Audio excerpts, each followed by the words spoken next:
Hi everybody and welcome to the Weekly Accounting Show. We are into week 13 essentially, but it's the study week break, so there's no classes on here for students. So my name is Dr. Amanda White. I'm Dr. Nelson Ma. And we're here to talk about all things accounting, business, UTS, and in previous weeks we've talked about crypto. And people seem to be getting out of crypto. Yeah, it's not the place to be anymore. Not the place to be. Big news was that the Chinese government said that you were not allowed to, they were not going to accept Bitcoin as payment for things. That was not going to be permitted in China. That sort of started the market on a bit of a downward turn. Elon Musk. And then I guess people have automated trading algorithms. Like once the price drops below a certain amount, they'll sell, and that sort of creates its own self-fulfilling prophecy of downward spirals. So crypto is one of these really highly speculative, highly risky areas. And where should you get advice? Or where shouldn't you get advice when it comes to investing and crypto? Or investing generally? It seems like the place to be these days to get investing advice is TikTok. I'm not on TikTok, Nelson. Are you on TikTok? I'm not really on TikTok either.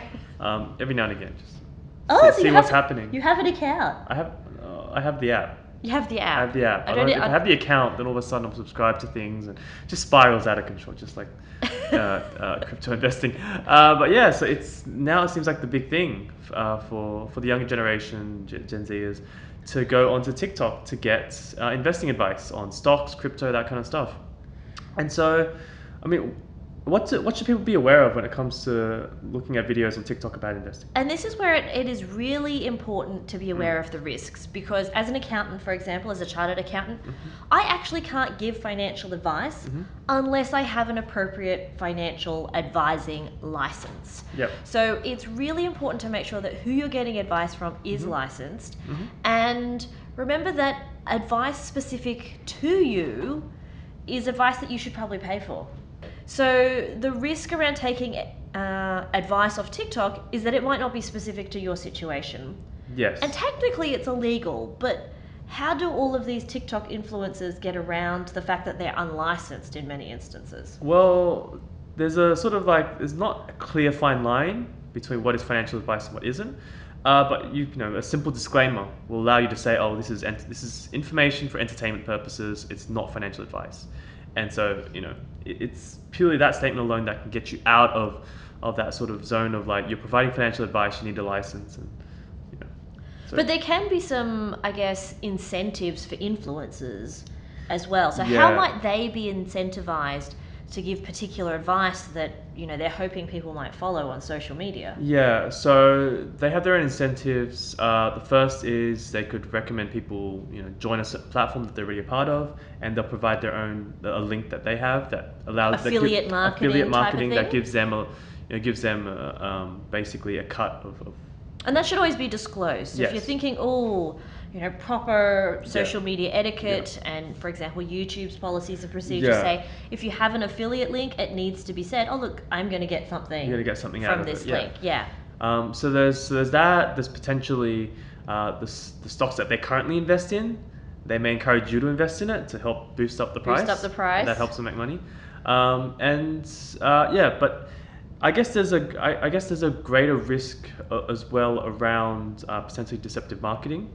It's just so easy to gain views on TikTok by just claiming that you can that they can make you a whole bunch of money really rich easily. Quick. That kind of stuff. So it's really important to be aware of what the basically influencer is getting out of it. So it's really important that we make sure that we're financially literate.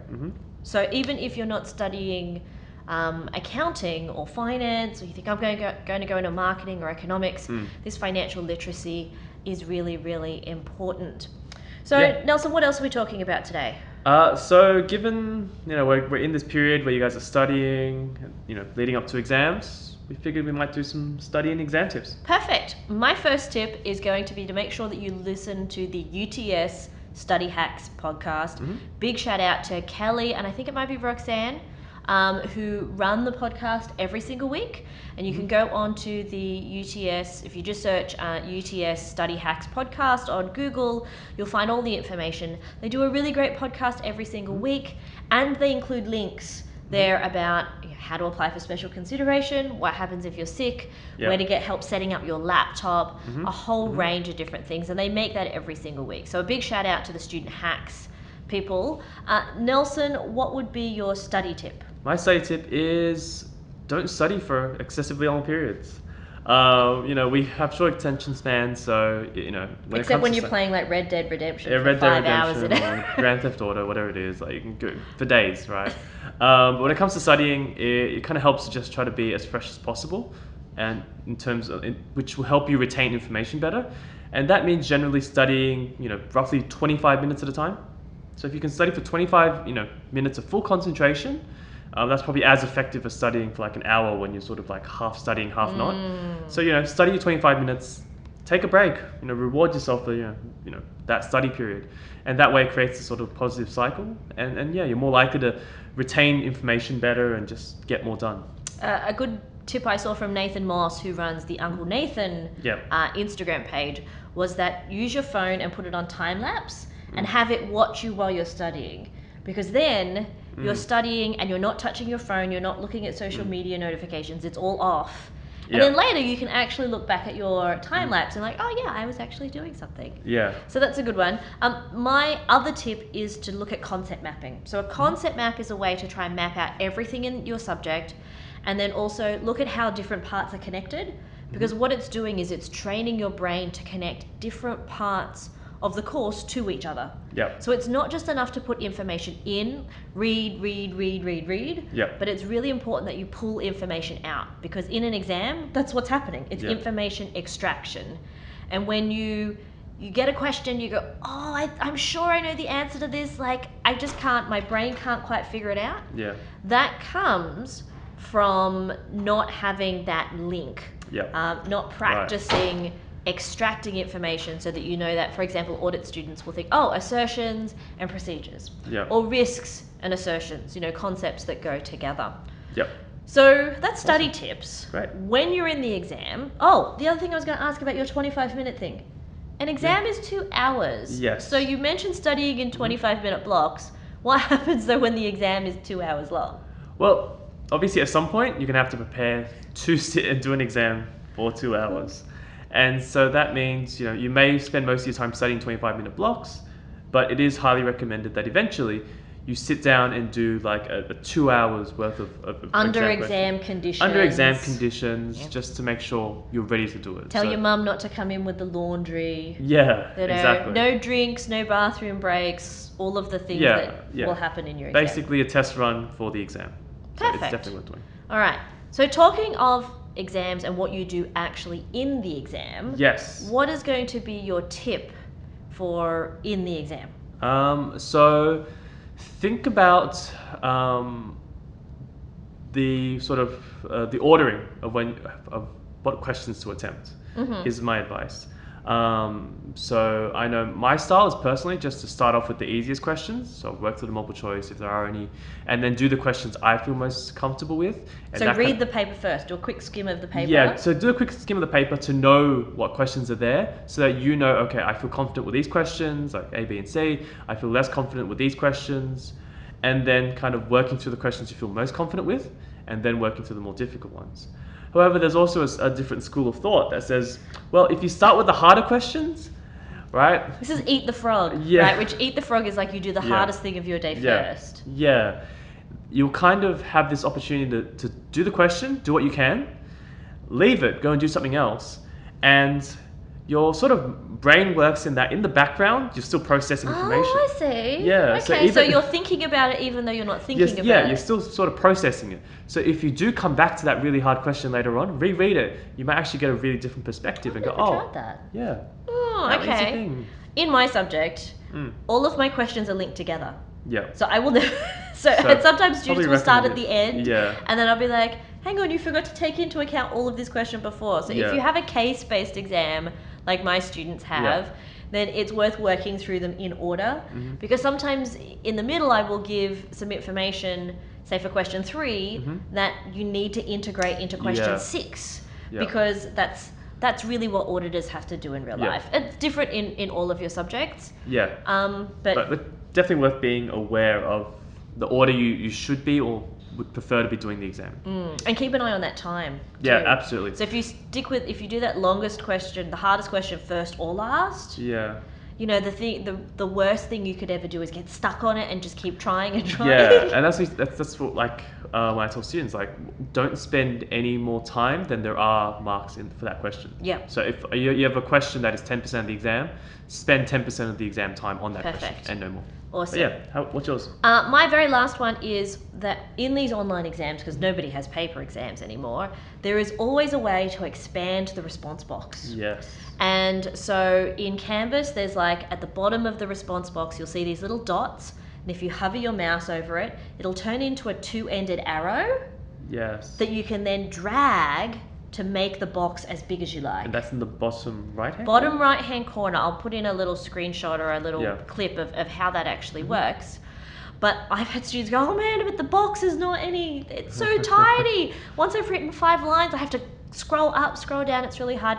You can expand the box. Yes. The other thing that there will be is that there will be a diagonal double arrow that will expand the box to the whole window. However, that makes the question disappear. Yeah. So if you need to look at the question, that's not really a great option. But if it's like an essay style thing that you're just writing, then you might click that to expand. Now, I didn't know how to get back from that window back into the regular I get very paranoid format. whenever it like takes up my entire screen. Like, oh no. Oh no, what's happened? And I just discovered you press escape and it goes back and hopefully it saves. Yes. So I would only press that if you were really certain. Or you could try the Canvas practice exam for UTS students just to test all of those different tips and different things like expanding the box or making the box smaller just to make it a little bit easier. So the other thing, one last tip which I didn't tell Nelson about for the show notes, is that we need to try and stay healthy during this exam period, because Nelson mentioned, once the stress of teaching goes away and we're into sort of this slightly more relaxed period for us, not for you, it's easier to get sick. And that happened to me last week. I started feeling like a bit of a scratchy sore throat. So Nelson, what would be your tips for staying well? Get enough sleep. I think that's really probably the most important thing you need. Students think that, okay, well, I got to study this many hours, so I'm just going to sleep these few days. Well, sleep has huge benefits, obviously, for your health, short-term and long-term, as well as your ability to retain knowledge. So drinking enough water. Your brain needs water to operate. So if you dehydrate yourself with sugary drinks and coffee, that's not going to be very helpful. The other thing I'm going to suggest is make sure you eat your fruits and vegetables. So Nelson, here is a thank you. mandarin, fresh from my mandarin tree prop at mandarin. home. No, it's not a prop mandarin. It's a real mandarin. This is real, grown from my tree at home. So try and keep healthy with fruits, vegetables. I take a multivitamin because I'm pretty terrible at trying to keep my diet really balanced with the number of hours I work. And trying to have some physical exercise. I actually had a nap under a tree on Saturday. Spread out a picnic blanket.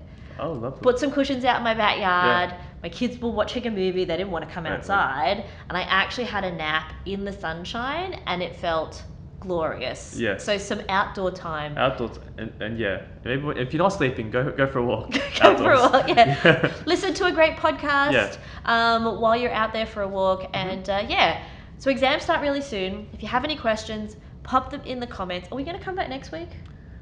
I don't know.